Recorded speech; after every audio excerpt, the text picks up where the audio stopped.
Hey, how's it going? So, looks like we have me, myself, Madeline, and I joining today. So, hey, Madeline, good to see you here.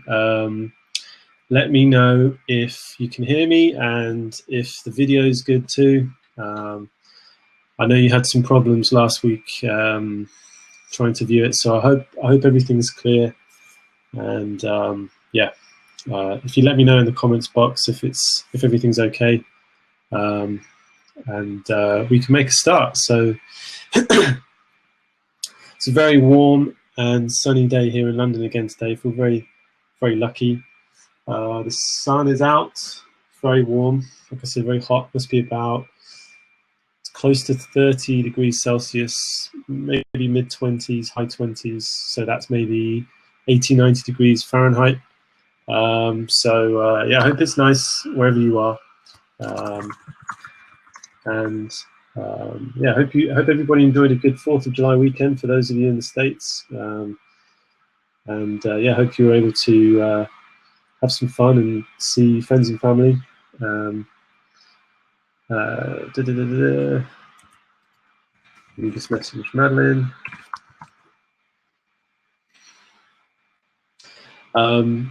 And in the meantime, yeah, it's great to see so many people join the group last week. I'm still amazed at the number of people that are coming in now, and obviously just amazing work that people are sharing and really interesting things that people are working on. I see that people are really drawn towards using lots of gel pens and things like that at the moment, and it's something I really want to cover. And as you may or may not know, I ran a little poll in the Facebook group. Sorry, just a second. Let me just check something.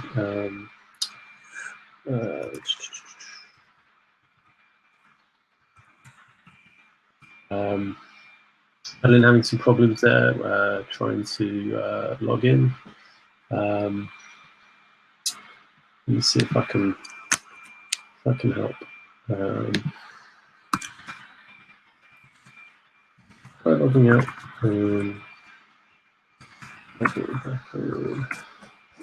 So yeah, I ran a poll in the Facebook groups to ask what people would like to see, and I think the options that we had were flowers, skin, eyes, water, skies and clouds, fire, which someone posted originally in the group, and I think it was Janet that suggested the idea of running a poll, which I think is brilliant, and finally hair. And yeah, most people voted for flowers, so that was why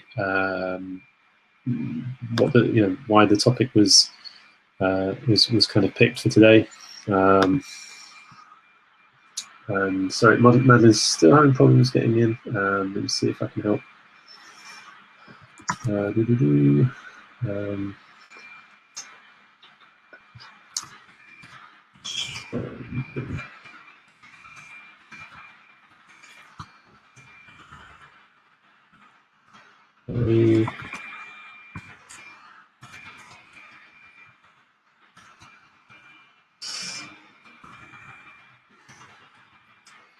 So yeah, whilst Madeline is trying to log in, yeah, I kind of was thinking this idea about flowers, what it was that we could try and cover, or what I could try and talk about. So I just wanted to actually just talk about one technique that I think is really great, and I think that it could work really well across a number of different flowers, just because I thought that there were some things that were sort of too specific to specific species of flowers and things like that. So Madeline's still having trouble. Hey Madeline, can you hear me?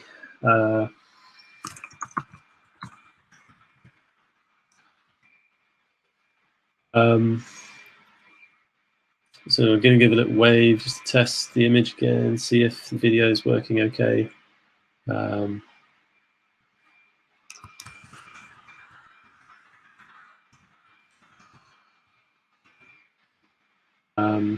Still not able to hear sound. That's a shame. Not quite sure what to suggest there. Let's see if we could ask support.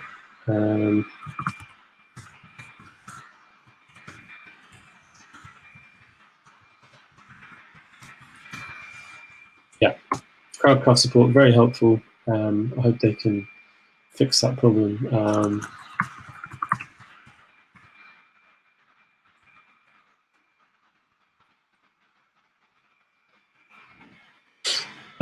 So yeah, so with that in mind, I think one of the best sources of inspiration, particularly in terms of color and in terms of how we can kind of be inspired by types of combinations to use, and even the types of textures, is just to kind of go out and, nature does have the best inspiration, I have to say. So I just kind of went out and picked the flower from my garden just to illustrate a point here. So I'm just going to try and get the camera to focus a little bit better. Let's see, camera, hello.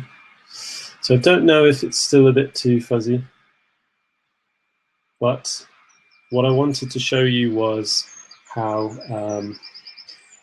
we can see how the veins in the flower are kind of striped from the kind of the inside here, where the stamen is, proceeding all the way out to the edge of the petals. So you can also see how much darker it is on the tips, and kind of lighter on the inside. And then obviously, depending on the species of flower, that can depend as well. Sometimes it can often be quite dark from the inside, extending out. And so what I was thinking of was one way in which you can create that texture, or even mimic that type of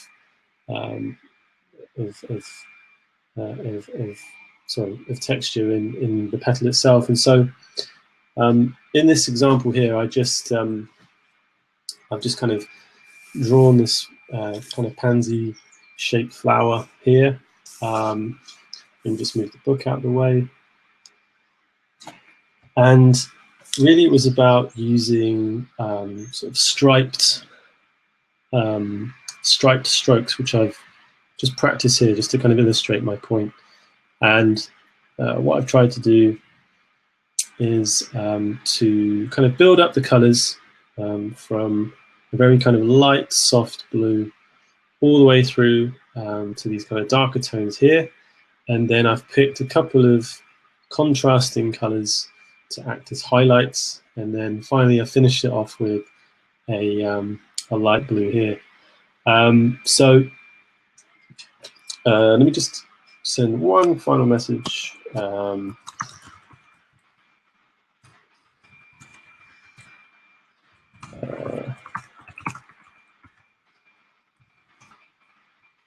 So, Madeline's having problems with the audio.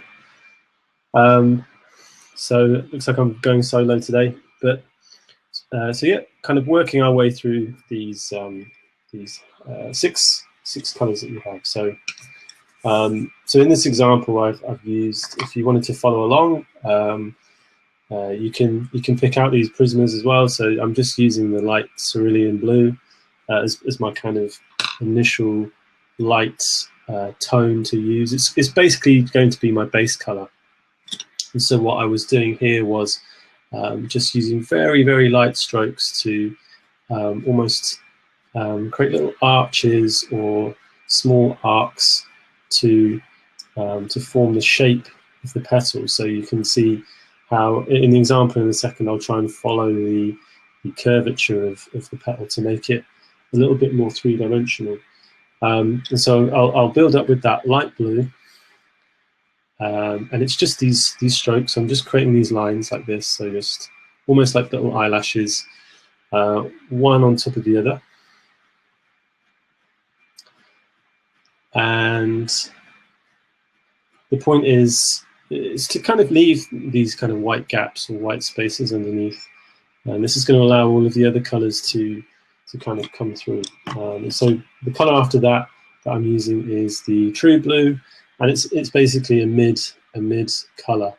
So if you think about, I'm using blues in this example, but if you were using pinks or oranges, rose kind of colors, then it's the same type of process of using something very soft along that spectrum in terms of the hue. And then moving towards something mid, and then with kind of darker, kind of contrasting colors, and then moving into something that contrasts blue in the color spectrum, that would really jump out, and then obviously just finishing with that soft coloring end to kind of blend everything together. So just very, very soft strokes here. One other thing to mention actually is how I'm actually using quite soft tips in the pencil. So you may want to experiment with using really sharp pencils, and if you do, you'll have much more kind of refined results, I think.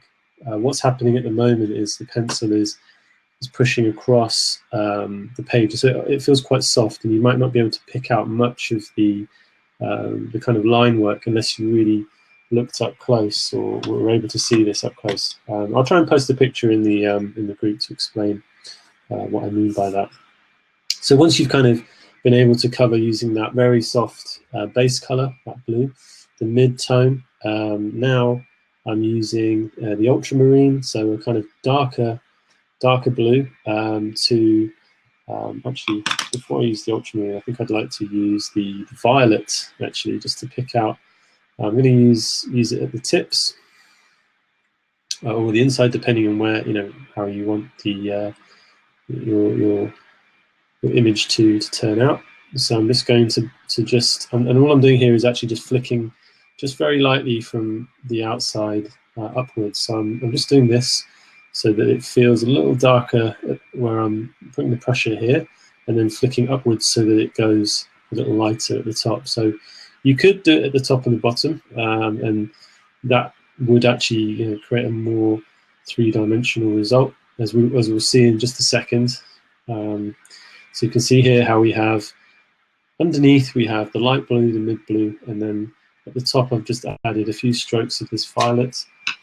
Then I'll use the ultramarine to build up that darkness, or darker kind of hue even more, and I'll just extend it out very, very softly, adding a little bit of pressure there. And at this point you can kind of see how it's creating a really nice effect with just the blues on their own. I might even just do a few flicks at the bottom, just to kind of emphasize that darkness even more. And if you were to think about what we're actually creating here, it's the same effect as if you were to have, say, a rubber ball or an orange or something that was just here on my desk, and if you were to shine a light from a specific point, so I've got my lamp which is just on here at the moment, you can see how it's casting a shadow at a specific angle, and in the same way we can think of the light as kind of shining directly on top of the petal, and so obviously in the darker areas it's not able to kind of catch that, and it's creating this little sort of shadow, I suppose. So where are we up to? So now we're picking out the highlights, and you could use any kind of complementary color. So it could be something quite bright. It could be something like a luminous green or a luminous yellow, which could look really great. But I've decided to just use this light peach here, and so I'm just going to apply that in the middle of the petal, and what it's starting to do is it's starting to blend some of the colors together, but most importantly it's picking out those white areas which were in the middle there, and so you're now starting to get that tone kind of blending from the violet into the peach and then into the blues, which is a really, really nice little effect. And then also I'm going to use a light aqua as well, just as a sort of another type of highlight, just to offset a lot of the blue in there. And so far we've used, if you remember, the light blue, the mid, and then I believe I used the violet, the ultramarine, and then used the light peach and the light peach and the light aqua to pick out the highlights. And then finally, really, it's just at the end using the very light cerulean blue that we began with. So I tried to show the process here in terms of these kind of steps, going 1, 2, 3, 4, 5, 6 for the highlights, and then back again we're going to use the original blue that we used there, just to kind of blend things together. I'm just very lightly just going to apply that over the top, and it's just going to help bring everything together, really. And so yeah, it's pretty straightforward. So I just tried to recreate that effect here just very quickly for you, and then I thought what I'd try and do is just give it a go with this very simple flower that I've just drawn with the petals, and just to show you how you can apply that. So I hope you it's something that you're able to have a go with, and it would be great to see as well if you're able to experiment with other colors as well, like if it was a bright pink or even an orange. That would be really great to see. Yeah, I think one of the other thoughts I had as well was how often people really, when they're colouring, they use they think about colour as kind of applying it as one kind of solid block across a shape. And I think that was what I was trying to talk about a couple of weeks ago when I was thinking about trying to apply patterns and other textures when you're colouring. Helps to make for a much more interesting and engaging picture, if you ask me, or artwork. And yeah, people will use things like Gamsol, and I just feel that in this case, if you were to use Gamsol, that it might not be the best tool, because it would actually kind of smooth things out too much. But again, it's not something that I've experimented with, using Gamsol with this technique. So it would be quite interesting to see how that would work out. And let's continue with this light blue.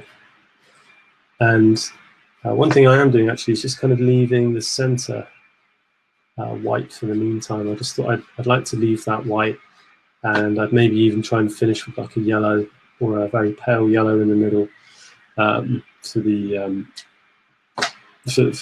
kind of highlight the middle of the flower, and obviously just to make it a little bit more three-dimensional as well. So I'm just going to continue with the final petal here. Let's pop that down. And so when we move on to the mid blue, so you can see how soft that effect is on the paper itself. It's from my perspective, it's very soft at the minute. And as I mentioned earlier, if you were to use a really fine sharpened pencil, you're going to have a tip, or the edge of the pencil that's going to be very sharp and very, very fine.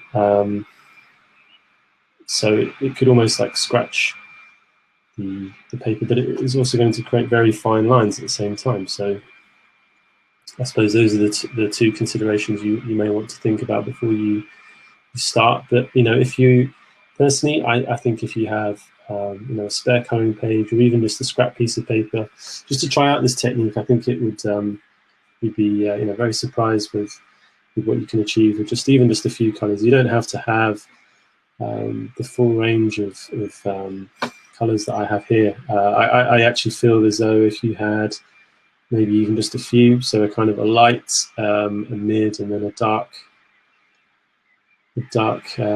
hue, and then maybe possibly just one colour to highlight the petal with, then I think you're going to see some really nice results just from that alone. And then obviously, you know, if you wanted to experiment with even more colors, I think there's the potential there to kind of keep building on the number of blues that you're using, or sorry, the number of colors that you're using. It could be blue hues. So you can see here how I've covered a lot of the space in there. It's still very, very light.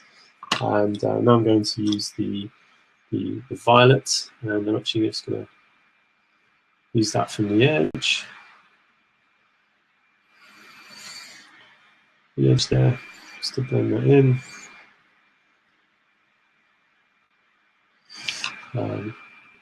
Even a little bit from the top.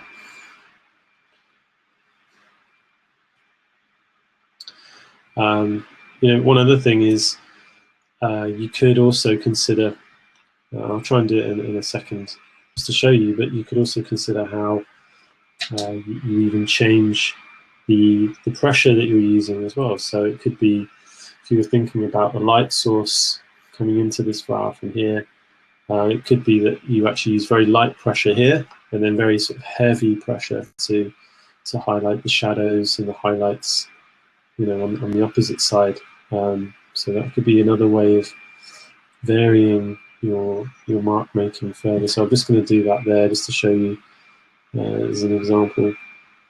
I'm just going to continue to flick and almost just slightly curve the mark making here. And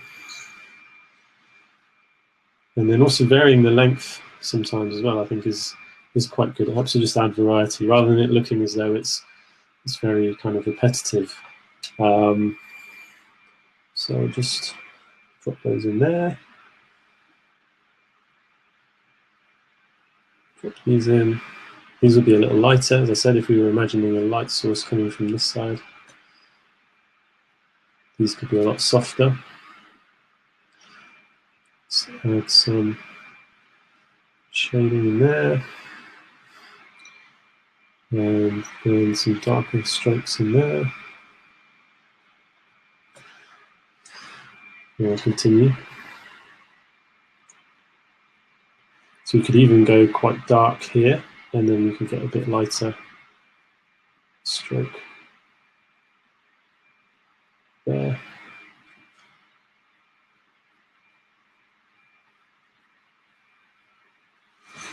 Okay, so now time for the ultramarine, which is pretty dark.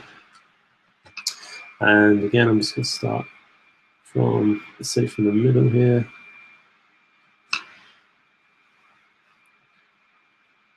Just a few strokes there.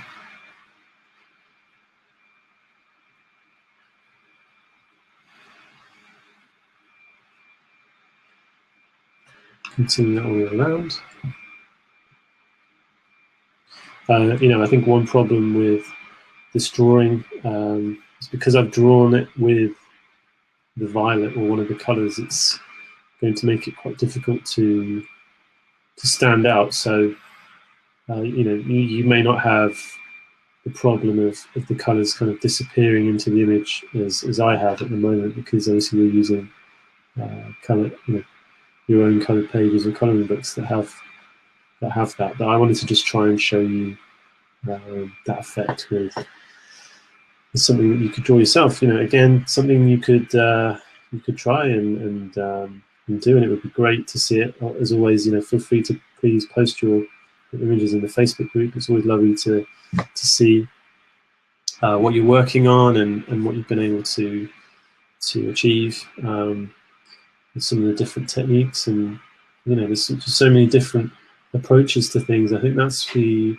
amazing and kind of exciting thing about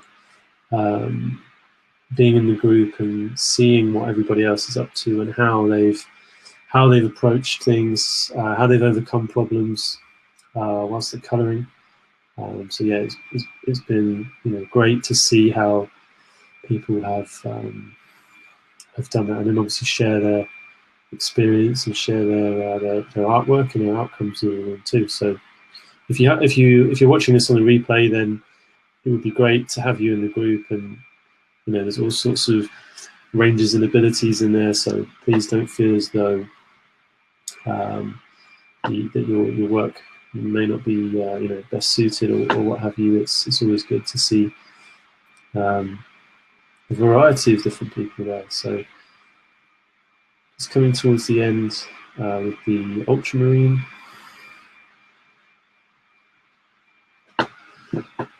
And I think, as you can see, you know, it's a process that you can keep building and keep working on.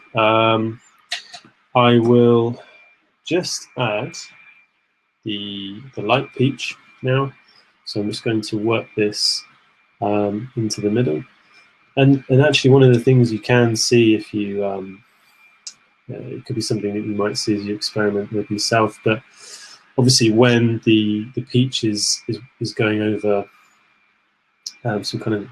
some of the more densely coloured areas of blue, it's actually just blending those blues together.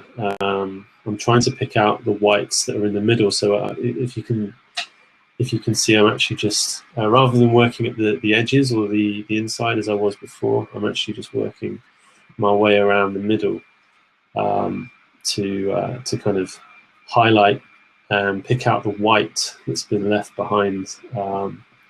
So you get this nice warm peach kind of running through the middle. So yeah, that's what I'm doing now. And you know, you could, as I said, because we have the light source coming from here, we could even extend the peach, you know, right from the tip all the way down through the middle and into the middle of the flower. So just pick that out there.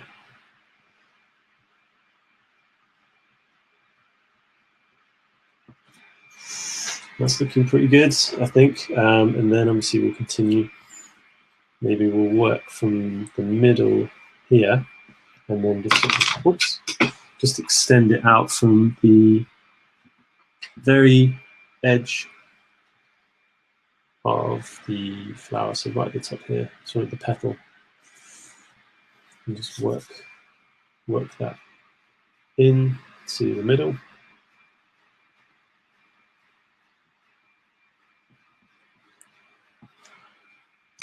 Looking good. And then finally the light aqua. Sorry, this is the penultimate color. So just with the light aqua, it's not as I'm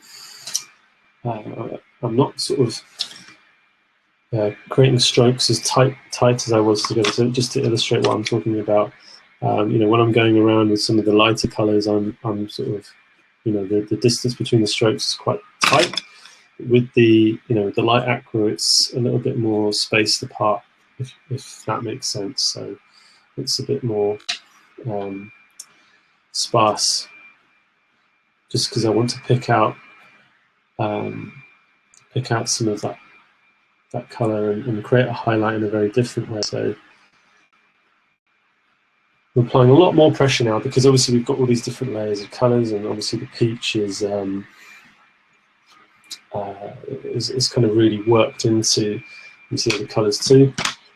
So really, yeah, that's all that's left for the petals now, is just to finish with the, you know, the very light cerulean blue, just so you can obviously use a bit more pressure, or you could just very softly just use it to almost like unify the colors, as I said previously. So just do that there. So I hope you can kind of see how this is really coming together. And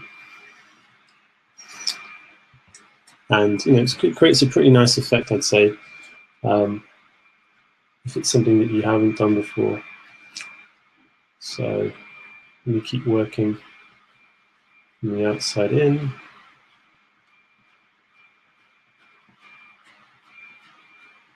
And then also just kind of very softly blending